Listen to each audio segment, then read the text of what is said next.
கர்த்தருக்கு கீழ்ப்படியணும். நமக்கு போடுற பலி, அதான் பழைய ஏற்பாட்டின் காலத்துல பலி செலுத்துறது அப்படியெல்லாம் உண்டு. அந்த பலியெல்லாம் நம்ம இன்னைக்கெல்லாம் பாருங்க, நம்ம ஆண்டுடைய வார்த்தைக்கு செவி கொடுக்க மாட்டோம். அவர் சொல்ற காரியங்கள் எல்லாம் நம்ம மைண்ட்ல ஏத்துக்க மாட்டோம். அவர் சொல்ற காரியங்கள் சில நேரத்துல நமக்கு ஏற்றுக்க கூடாத தன்மைகளா இருக்கும், அதை நம்ம ஏத்துக்க மாட்டோம். ஆனா பாருங்க, போய் முழங்காலன்னு ஐயோ ஸ்தோத்திர பலிகள் என்ன, அவரை ஆராதிக்கிறது என்ன, அவரோட போய் முழங்காலன்னு மணிக்கூர் கணக்குல ஜெபம் பண்றது என்ன, வேஸ்ட்ங்க அதெல்லாம். முதல்ல ஆண்டவர் என்ன சொல்றாருன்னா, நீங்க செவி கொடுங்க, கீழ்ப்படிங்க. அவர் என்ன சொல்றாரு, அந்த வார்த்தைகளுக்கெல்லாம் செவி கொடுங்க. சில நேரத்துல நம்ம கர்த்தர் சொல்லுவாரு, குடும்ப சூழ்நிலை, கணவனா இருக்கட்டும், பிள்ளைங்களா இருக்கட்டும், சொந்த பந்தங்களா, இப்படி நீ இதை செய் அதை செய்யு சொல்லுவாரு.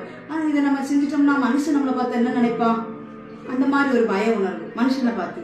தயவு செஞ்சு சொல்றேன், நீங்க மனுஷனை பார்த்து பயப்படாதீங்க. கர்த்தர் சொல்லி இருக்கிற வார்த்தைகளுக்கு கீழ்ப்படிங்க. சங்கீதம் 1 அதிகாரம் 1 எடுத்துக்கொள்ள